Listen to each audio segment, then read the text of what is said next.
Hello, magandang gabi po sa inyo na mga nakikinig at mga naligaw lang ng pag scroll at sa mga regulars na po natin, ng mga taga CLF, Church of the Living Faith, magandang gabi po. At kung kayo po ay nasa kung saan man pondako, ang balat ng lupa, magandang araw, magandang hapon, at kung ano man pong oras kayo nandyan, nakikinig, ako po'y bumabati ng magandang araw sa inyo pong lahat. At tayo po ay nasa Church of the Living Faith, Prayer and Fasting Devotion for the Nation. At tayo po ay nasa 41st season na po ng ating gawain na ito. At pagpalain po ang bawat isa sa atin sa pakikiisa sa gawain na ito, sa pakikiisa sa pakikinig, pagsuporta, at pagpalain nga po tayo ng Lord. Ano po?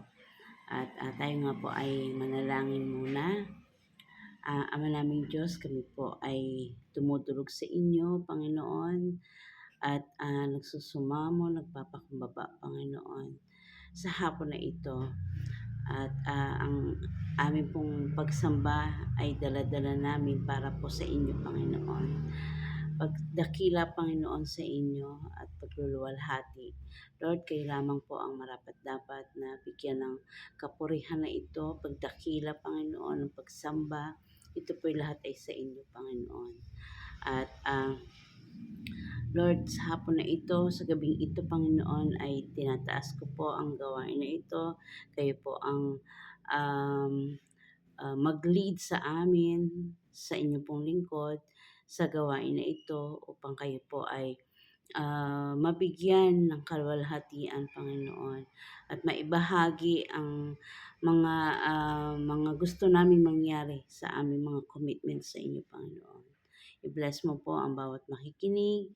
I-bless niyo rin po ang inyong lingkod, Panginoon. Pawang mga salita mo lamang ang maihayag ko at ang makaka-inspire din po, Panginoon, sa makakapakinig, Panginoon. Lead me, Lord God, by the power of your Holy Spirit, O Lord, at sinasaway ko ang gawa ng mga kaaway, Panginoon, winawasak, tinataboy, Panginoon, sila na mga hindi kasama sa iyong kaluwalhatian, Panginoon. Ang mga kaaway ng iyong kaharian, Panginoon, ay tinataboy ko sa malayong lugar at hindi na makakabalik pa sa pangalan ni Jesus.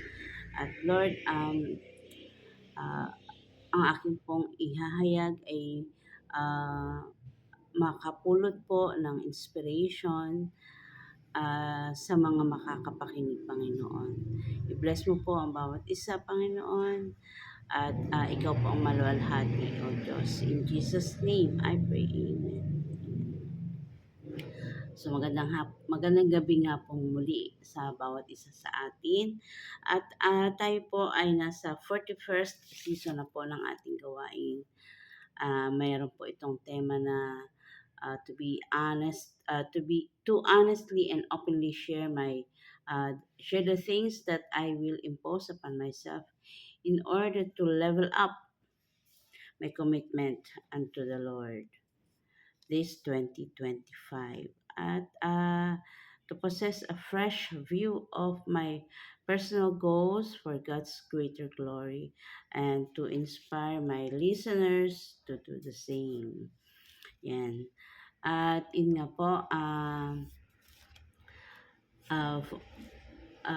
sabi ko nga po, bakit ba maganda nating gawin ang yung uso po, di ba, pag January, ay ang New Year's resolution, ano po, wala pong nagawa ng mga resolution in the middle. Siguro po very few lang, pero most likely ay sa January ginagawa. So, makikihati po tayo doon. Ano po, yung ito pong mga gusto nating mangyari pa sa ating commitment sa Lord. Para po tayo nag-a-assess ano po na what happened sa last year at kung ano pa ang gusto nating mangyari this year sa ating pong mga ah, pagkilos sa Lord. Ano po.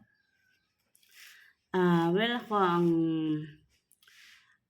nung nagkabisihan po nitong December, December at ito pong matatapos ang taon, talagang busy po kami.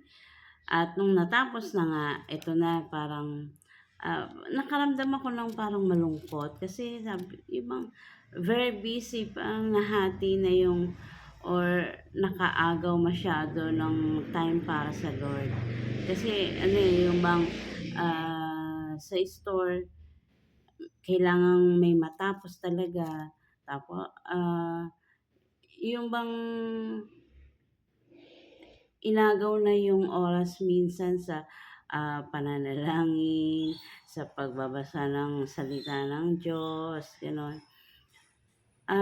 Yung parang nadudurog-durog yung puso ko na gano'n ko nakita yung nangyari na for the rest of the year okay naman pero namuro nung bandang itong December na later part na at yung parang pagsalta ng bagong taon, yun yung naramdaman ko parang ah, maraming oras ang nabuhos doon. So sabi ko sa Lord, Lord give me, Lord I want a fresh start ng aking commitment sa iyo. Tapos ito nga yung ano natin, tema. Gusto ko Lord na maging mas intentional ako sa pagbabahagi ng salita mo, ah, sa prayer, kahit papano, kahit papano po. Hindi naman siya, kasi sa bago matulog, nagpe-pray kami. Yung bang, hoy, hindi pa tayo nag-pray. Naaalala po yon yung part na yun na, hoy, hindi tayo nag-pray kagabi. Mga ganon. So, may may paraan, may solution. Tapos dun sa Bible reading talaga it takes time po. Kasi not just to read the Bible pero kailangan yung ma-apply mo naman yung sinasabi na uh, pagko-contemplate, yung pag-aaral, pag-uunawa sa salita ng Diyos. Hindi lang basta mairaos mo lang nagbasa ka, o ayan, nakabasa na. Pero yung bang, yung meditating on it, medyo lang. No? If iniraos mo lang sa sarili mo, yung ina-glorify mo yung sarili mo, ay nakabasa ako. Pero ano bang basa yon? Dumaan lang yung mata mo doon sa yung binasa. Pero yung meditation, gano'n. Minsan, the way I did, kapag may binasa ko, ang nangyayari ay dinidiscuss ko with Pastor Mix na sabihin ko, ay, ganun. Tapos yun, nagdi-discuss kaming dalawa. Very fulfilling, hey, na ganun.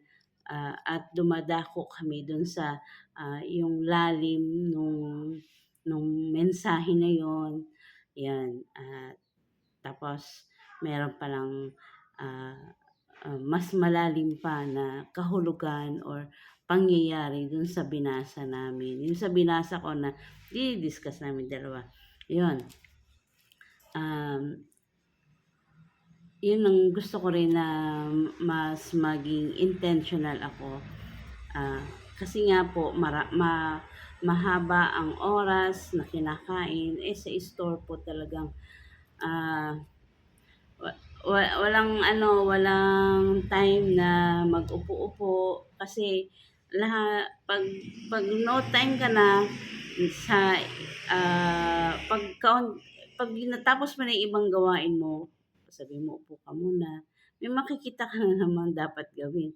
Parang pag nasa store ka, hindi maubos ang mga gagawin mo Kung hindi mo gagawin at mauupo ka, so, mangyayari kung hindi ikaw ang gagawa nun ngayon, ikaw pa rin gagawa nun mamaya o kaya si pastor ang hindi naman din niya gagawin yun kasi may gagawin siyang kanya, gano'n po. Yung mga saluhan ng gawa, ah, kung iyon ang gawa mo, hindi yun magagawa ng iba. Talagang, gano'n po sa store. Kaya po, sa Bible reading, Bible studying, ang tawag dito, yung devotion, ah, talaga pong pinaglalaban po, ano po. Minsan sa gabi, bago matulog, hindi hindi ka na makakabasa. Minsan ako gano'n. Kung hindi ko mababasa, sabihin ko na kay Pastor, pahiram ako cellphone. Ah, 'Yun, yung ano, yung may audio, yung may audio gano'n. Tapos kanina napakinggan ko si Pastor, meron palang ano, Tagalog na pala 'yan, Tagalog 'yan, sabi kong gano'n. Oh, 'yun, nakakatuwa po dahil talagang, um, ah, ang media po, sinasagot po yung mga, sabi nating walang time. Kung wala kang time magbasa, andiyan siya para basahin para sa'yo, makinig ka na lang.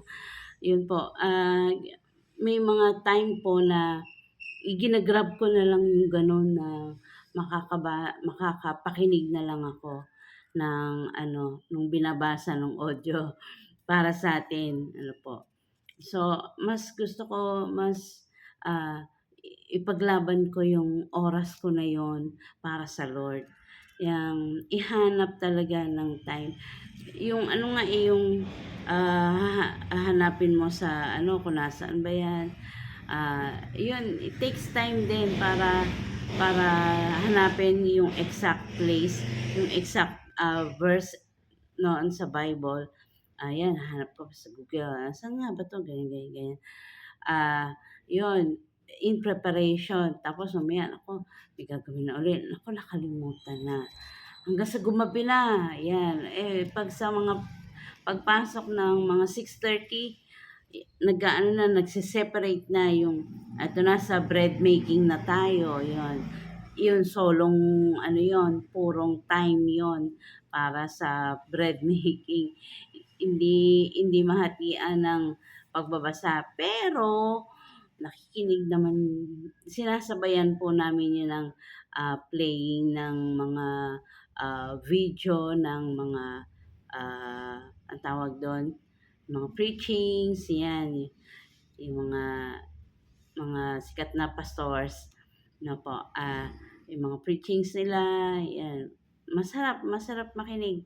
Kasi habang nagawa kami noon, minsan bigla na lang, siyempre nakikinig kami ano, pero ibang biglang, "Hoy, totoo ba 'yun?" Yung gano'n parang bigla kang napapa-comment tapos sasabihin kay pastor, si pastor siyempre nakikinig din pala. Of course nakikinig kami dahil 'yun na nga yung time namin na, maka-study ng salita niya, maka-study yung, in expounding ng mga, verses, 'yun po. Nakakatuwa dahil, nakakatulong po ng malaki yung mga gano'ng, videos po. At, kung sa pagiging intentional po, yun po 'pag hindi mo naman na-play yun and you are on your own, how are you going to do it? Ah, Minsan 'di ba 'pag hawak mo hawak mo yung cellphone, may hinahanap ka sa Google, sa Bible. 'Pag napadaan kay Shopee, napadaan kay Lazada, napadaan kay TikTok, agaw atensyon po. Hanggang sa naubos na yung minuto mo at, wow, konti na lang yung time, mag-shift na sa ibang gawain. Yung oras na para yung hinahanap mo sa Google, sa Bible, naubos na, nawala na, yon. I want to be more intentional or sabihin mo na mas seryoso, mas focus ka sa ginagawa mo, na ginagawa ko na, ah, kung para sa Lord yan, time na yan, give it to the Lord. Kasi wala nang time para sa Lord, singit-singit na lang, ano pa, may nang aagaw pa. Yan ang I want to give to the Lord na mas seryoso ka diyan, mas seryosohin ang mga ganyang pagkakataon. Binibigay ng Lord, di ano talagang grab it, grab, grab the time. Ano po? Yan, gusto ko maging mas intentional. Ayan. At yung intentional naman covers na sa akin ha, covers na yon ng maraming aspeto. Ah, kung gusto mong magbahagi ng salita ng Diyos, yeah, I like it also na maging yung intentionality ng pagbabahagi ng salita ng Diyos. Because the platform has given me, the platform is there already, I'm on it. Pero yung pagbabahagi, napaka minimal at yun ang gusto kong mas maging intense. Pinaghahandaan din po ano po, yung mga tracks gusto ko yan eh. Kasi nakaipon ako ng maraming mga tracks dun sa kape. At marami na, anong gagawin ko doon? Inipon ko lang yon. Alam ko na yung sinasabi doon. So, I must mas ibigay iyon sa mas nangangailangan, mas maging profitable sa akin iyon kung ibibigay ko sa iba na mas kailangan ang salita na nakasulat doon. Hindi ko kailangang ipunin iyon, sabihin, dami na namin nainom. Ibigay na lang iyon sa kanila na mas kailangan nila yon. Ano po? At yung paano ibibigay yon, yung time na yun naman, hindi tulog pa ako. Tapos, yung preparation din, paano ibibigay, ano po. Minsan hinahanap ko pa, nasaan na nga ba yun, nasaan na. Yun. Sa gabi pa lang, dapat nakaano na siya, naka-ready na, nakasalansa na. Kung ilalagay mo sa lalagyan, nakasama na binibili nila, yun. Iniluluhod ng matindihan sa Lord, niluluhod, pinapanalangin ng malakasan sa Lord. Talagang we must be very, very intentional doon sa atin pong gustong mangyari. Hindi lang paggutom ka, alam mo yung gagawin mo, talagang napunta ka kung saan yung gusto mo, yung sa pagbabahagi ng salita ng Lord. Kung intentional tayo, inaayos po natin iyan at talagang iniluluhod sa Lord. Ano po?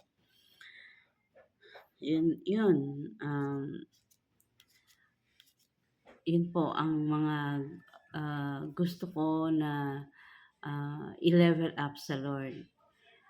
Hindi na yung relax. Hindi na yung kung lang. Yun. Doon na tayo sa mas intentional, pinaghahandaan at talagang pinaghahandaan para sa Lord ang mga bagay na gusto nating maging mas polish pa tayo, mas mag-level up tayo. Yan, mga commitments natin sa Lord talaga, pinag-aapoy na. Yan. Inaapoyan na po talaga. At ano pa po ang mga goals ko yun. At saka, isang panalangin ko rin sa Lord, yung narinig ko nga na talagang natauhan ako. Yung sabing, natauhan pero hindi naman in a sense na hindi ko alam yun. Yung bang I wanted to be as the Psalm 1:3 is saying na a tree planted by the streams of water ay nagbubunga in season. Sabi ko nga ngayon, sabi ko, well, kung in season, talagang in season siya. Siyempre, pag tag-ulan, ito lang ang meron. Pag yung tag-init, namumunga. Ngayon, lahat naman tayo na nadadapuan ng init at ulan. Pero when we stay in streams of water, may supply at hindi ka a-absent sa season, sa tagbulaklakan hanggang maging bunga, nandyan siya dahil nakaangkla ka doon sa kung nasaan ang tubig. Na kung hindi man umaraw, edi ano yun, sabihin mo nang dahil sa araw. Pero kapag ah, naka naka-intact ka sa tubig, you have plentiful supply of water na hindi ka mawawala sa season ng harvest, no? Sa season ng tagbungahan na yan, meron siya. Yun din, yun ang nararamdaman ko sa Lord na, Lord, I know you planted me by the streams of water para I will bear fruit in all season. In season, meron akong bunga. Yan ang parang nararamdaman ko na, Lord, I am planted by the streams of water para may fruit ako in season. Let it be me, let me be a tree planted by the streams of water, Lord God, na may fruit during season, its season. At yun,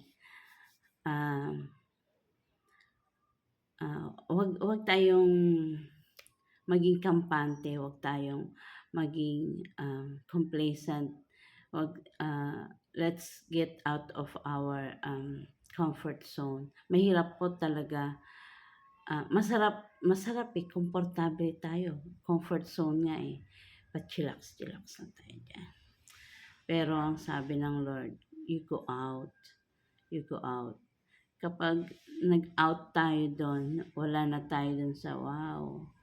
Nandito lang ako sa hindi naarawan. When I want water to drink, just sip. When you're sleepy, andyan yung comfort ng bed. Pero sabi ng Lord, go out of your comfort zone. Hindi na ito yung lagi ka nakaupo, lagi kang watching TV or watching video or kung sa YouTube, lahat ng available dyan, nakita mo na mga oras mo na ubos na, kagaganon lang, no? To be out of your comfort ay talaga pong hindi po komportable kasi andyan yung exerting efforts na nakikita mo yung tao na pag may nakasalamuha ka iba ang simoy ng ugali, ganon. At hindi ka naman palaging laging yung parang naiintindihan mo ba sila, ganon, lagi ba sila ang kausap mo at sanay ka sa mga ganong mga sagutan, ganon. Hindi po tayo na doon sa ngayon. We must go out. We must yung ramdamin mo yung scorching heat of the sun. Yung pinagpapawisan ka na ang init. Hindi mo na alam ang sasabihin dun sa tao na paano ka magbahagi ng salita ng Diyos, masyadong maraming tanong, gano'n. So, you must be study the word ng ibabahagi mo sa tao at yung mag-ask ka sa Holy Spirit na magsalita para sa iyo dahil um, hindi sa sarili nating kaalaman kung hindi sa might ng Lord ang ating dadalhin sa power lang niya tayo mananangan, hindi sa sarili natin ano po. Yan po palagi pong mag-pray sa pagbabahagi ng salita niya. Yan, yun po ang talagang kasi sa store talaga very busy. Dadalawa lang naman ho kami. Ang anak ko nag-aaral. Ngayon mag-OJT na siya. At ay, lagi, yun po, gusto ko pong i-ask sa Pastor Alvin, hindi man ako nakakasabay sa umaga, gusto ko na lang siya i-chat na sabihin ko, ah, isasama po, pakisama po sa panalangin yung anak ko na naghahanap ng internship ng kumpanya or office, nag-accept ng interns, yun. Sa gabi or out of, hindi na yun sa time ng uh, 5 to 6 a.m. Yun, nakakalimutan or nawawala sa loob talaga na isingit yun. Tapos ngayon pa yung cellphone ko, hindi niya ako ma-recognize. Ayaw niya. Parang umangat daw yung LCD ba yun? Gano'n. Na-stroke na naman yung cellphone. E di isang cellphone na naman ang gamit ngayon. Siya ang may-ari. E di mas siya ang may-ari. Hindi ako. Yun. Yun. Sabi, gusto ko pong ipaabot sa Pastor Alvina yung, yung may mga offices na may internship programs ay paki-include po si William. Yan, si William Junicio po. Yan. Kasi graduating na siya this year, 4th year na po siya. Second sem. Yun lang po. At saka yung pang minsan yung tagal mo sa Lord tapos binabahagian mo yung mga bago pa lang sa Lord, yung hindi kayo magka-level minsan, yun, panalangin ko sa Lord na kung ano yung pagkaunawa ko, maunawaan ko rin na ang taong babahagian ko ay hindi pantay sa ah, hindi pantay sa pagkaunawa ko. Itatagapin nilang salita. So, kung mas bababaan mo pa para maabot mo sila, then do it. Yun ang gusto kong mangyari. Ano pa po ba? Yun lang po. Yun lang po. At talagang yung intentionality sa mga sa pagbabasa ng salita ng Lord, sa pagbabahagi ng salita niya, yan. Sa ministry, mas mas ganado kang umattend, gano'n. Yung hindi parang naghahanap ka ng ano bang ibabahagi ko sa mga ito. Yun, minsan binibigay na rin ng Lord na hayaan mo magsalita lahat. Okay. Salamat sa gano'n at yun nga, ngayon may program kami. Nainggit ako sa women's ng Malabon. Lalabas sila. Yay! Hindi kami kasama. Hindi, kami, sabi ko, oy, di nag-introduce na rin ako kay Pastor na, Pastor, lalabas din kami. Kain kami sa labas. O, di, sige, okay. Mag-unwind kami. Mag-outdoor kami. Yes. Refresh. Yan. Salamat at pinaunlakan naman kami last Wednesday, nag-usap na kami. Kahapon pala. Yan, salamat sa Lord. At ah, yung mga naiisip gawin ay nabahagi na. Yan. Yun lang po ang gusto ko pong mangyari sa akin pong commitment sa Lord. I'll be more intentional in doing my ministry. Yan. At I hope you are blessed. I hope na kung meron man kayong ganitong mga sitwasyon ay ah, may napulot kayong mga ah, ah, dapat na or gusto nyo ring gayahin, why not? Kayo na ng Lord ang magkapulong sa bagay na yan. At sabihin nyo lang kung ano ang gusto nyo mangyari. The Lord is always there to give you wisdom. Paano po? Yan, tayo po manalangin. Salamat po, Panginoon, sa sandaling ito na ako po ay inyo pong binigyan ng pagkakataon upang ibahagi po ang gusto ko pong maging mas tumaas pa, mas mag-level up ng mga commitments ko sa inyo, Panginoon. This thing is easier at nailalabas ang mga ganitong saloobin, Panginoon. At nang ma-include din po kami sa mga prayers ng iba. Lord, salamat po, Panginoon, at ibinigay mo po sa akin ang pagkakataon na ito. At Lord, tinataas ko po ang mga ministry ng aming iglesia. Lord, sa women's ay ikaw po, Panginoon, in Jesus' name, ang magbigay ng uh, increase ng faith, Panginoon, sa bawat isa. At sa mga kailangan po na mabisita, Lord, give us ng yung eagerness, ng zeal, Panginoon, upang maisakatuparan po ang mga pagbisita na ito. Bigyan mo po kami ng mga kaparaanan na kumbaga po ay hindi kami scripted, but the thing is galing po sa mga puso po namin ang amin pong pakay, Panginoon.